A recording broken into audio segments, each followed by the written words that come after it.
Okay, story books fair.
Thing, to do with water is all in pipes, and you have to have a valve to send it a certain direction or whatever, and then you got pumps too, because, there are situations where you have, so if you think about it, in water, you've got gravity, so like you've got, a cup full up here and a cup empty down here, you've got a tube that's leading from this to this, that's gravity, but anything else has to be pumped through pipes to get that water there. So this operates different valves. Like this valve here is labeled influent valve. That's a valve that's up there, that's down, and that comes in from the outside of the plant in, and that allows you to open that up to allow the water to come in. Does that run like PLCs? No, this plant's old, so Okay. it's all relays man-made. and everything? Okay. Yeah, there is plants, we use polymers, alum, stuff like that. We use one that's already a blend. It's a blend of different things that these chemical companies have come up with. It's a good formula, so it makes our jobs easier. So it's actually considered a blend. I think it's called polyaluminum chloride or something like that. We call it Delpac. Is what we call it. But anyways, that helps form. And, the river water comes in really dirty and all together. You add that chemical with stirring or mixing of some sort. Different plants are different things. So this plant, we have what we call flocculators, and it's big paddles that turn and actually at a certain slow speed, and it goes through 3 different sections of paddles, and that helps form what we call flock. And the whole point of that is we've got a settling basin that comes after that, and that's where all your stuff actually settles out. So the whole process is you bring it in, you form it together, you settle it out what you can. You're not going to settle all of it, and what doesn't get settled then comes here, and the filters catch what's left. Okay. And then we have regulations that has to be a certain cleanliness or certain turbidity. I don't know if y'all are familiar with turbidity. It has to be a certain turbidity when it comes in to here, according to how dirty the raw water is. And then the biggest thing is the finished. We call it finish. It's the water that's going out. That has to be also a certain. Everything is regulated, so we have numbers for everything that we have to hit. Okay. Even when the river is really, really muddy, we still have to hit still those have to same go. numbers, That's right, to send out so that it's, Okay, right. that's what the EPA and the states come up with be considered clean and safe for everybody. We add a couple other chemicals. We add sodium permanganate for iron and manganese removal. And then we add carbon for, it's basically just taste and odor and help with organics and stuff like that. So we add all those, and then we've got a pre-chlorine. We chlorinate two places. We have a pre-chlorine that comes in contact before it comes into these filters. So the whole thing with chlorine is you want it to be in contact.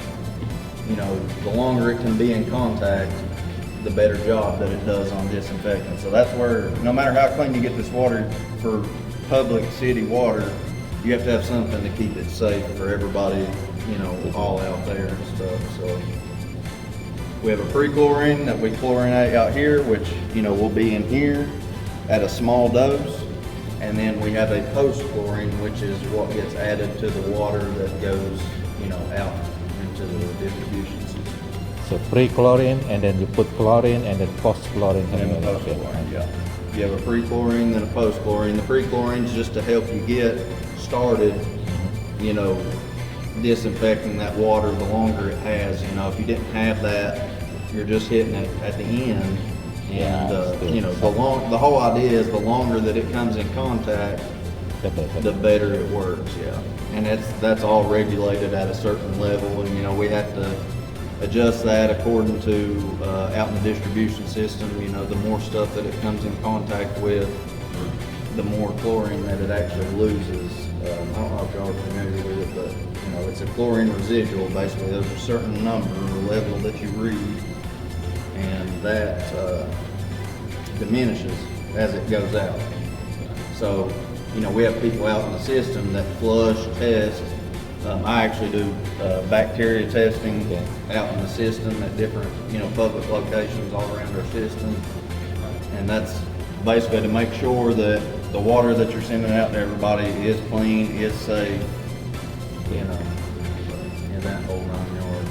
But when you do the test with the bacteria, you do for all the bacteria or just E. coli, coliform? They do a bac T sampling that's E. coli and coliform, but it's the whole bacteria. It's the whole Okay. deal, yeah. And that's based on however many you get is based on your population. So I only get 10 a month. Separated out in different locations, but, you know, a bigger system like Lexington, Louisville, or somewhere like that, they may be getting 50 or 60 or 70, you know. So it's all, everything's depending on how much at the treatment plant. We're based in classes depending on how much water you treat.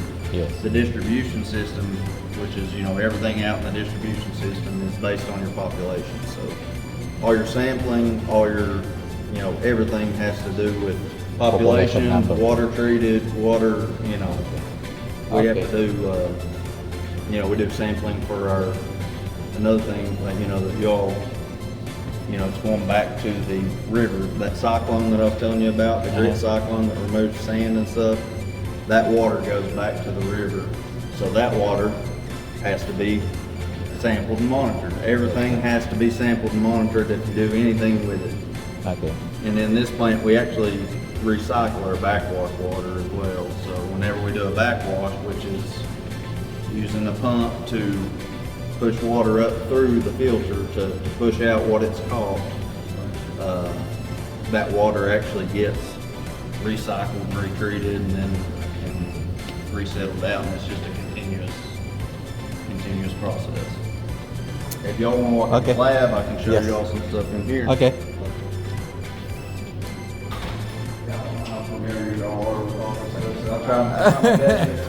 You did good. You did good. It's very easy to follow. So in here, you know, this is where we do all of our lab work and stuff like that. And this is our sampling of all of our water. You know, we do sampling here of our raw. This is actually river water here, so this is what we consider raw water coming in here. I actually just added this. This is an online monitor that reads. Y'all familiar with turbidity? Yeah. Y'all say? So this reads constant turbidity right here, and that's what the river is right there. So we have that to read turbidity, and we also have this bench top right here that reads turbidity. And so Remember last time you meter used the lab. GTU? It's very similar with the NTU. So like number. each day within every single, we're real big on lab work and paperwork here. Every one of those are just one day's worth of Wow. lab work. But anyways, throughout the day, you're going to run samples. We do checks on them. We do calibration. This is what this stuff's for. We calibrate all of our meters daily. We record it. We check it.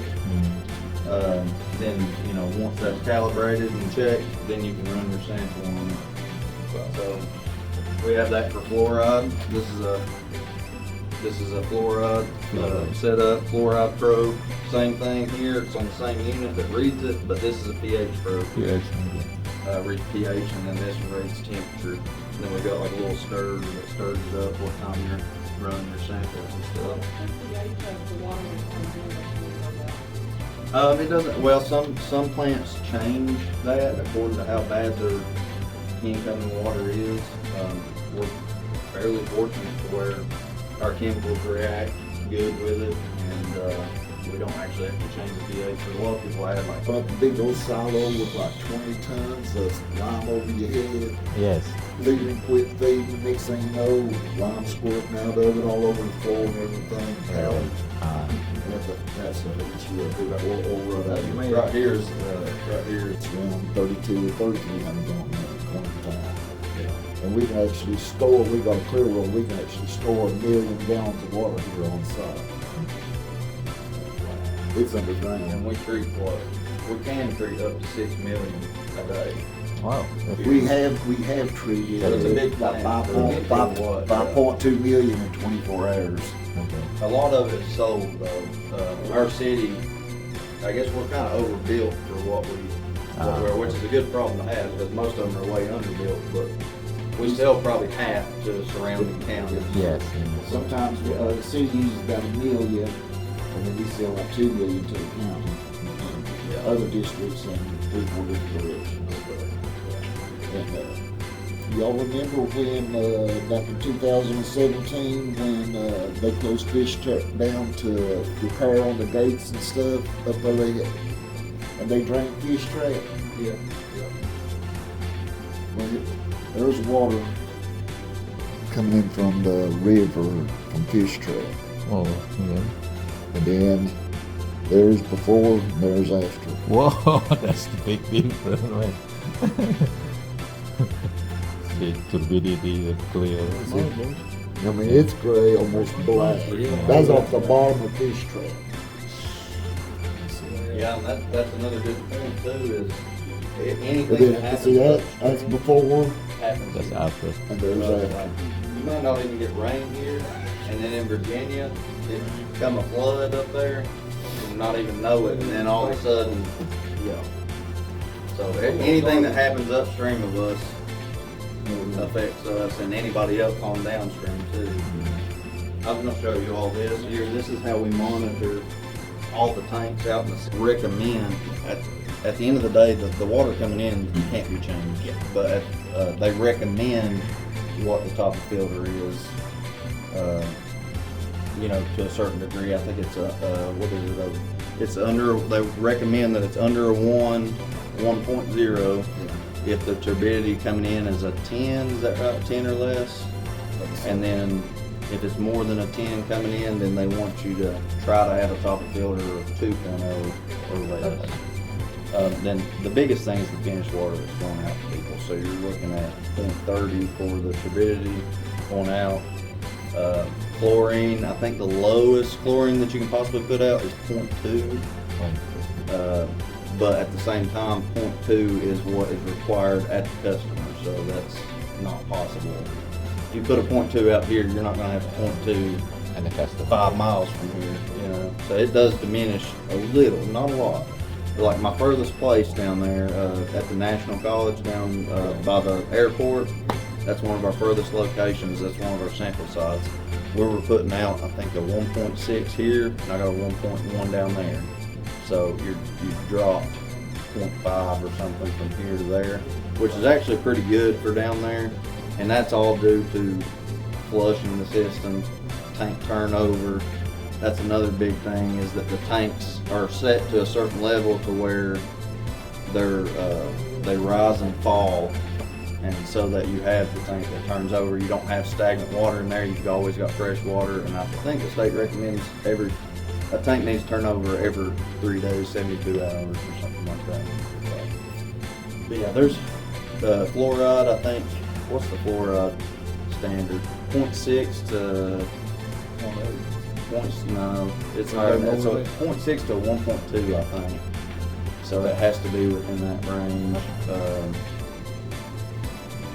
Chlorine, fluoride, everything else is just treatment stuff, and then a lot of it has to do with distribution stuff and trial methane sampling and organics. We do TOCs, total organics, for the plant and the raw once a month.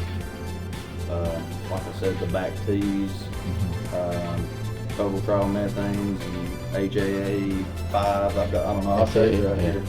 I've got right here's our sampling schedule for 2024. Chlorine level.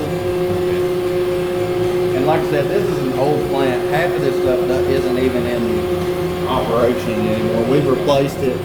Used to, this would read the finished, the clear well level. Now we've got a lane where we replace stuff with newer technology.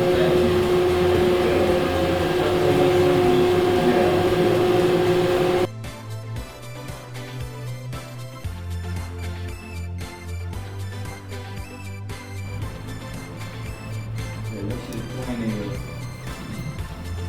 deterioration from chemicals and over the years. We get industrial leaks with 5.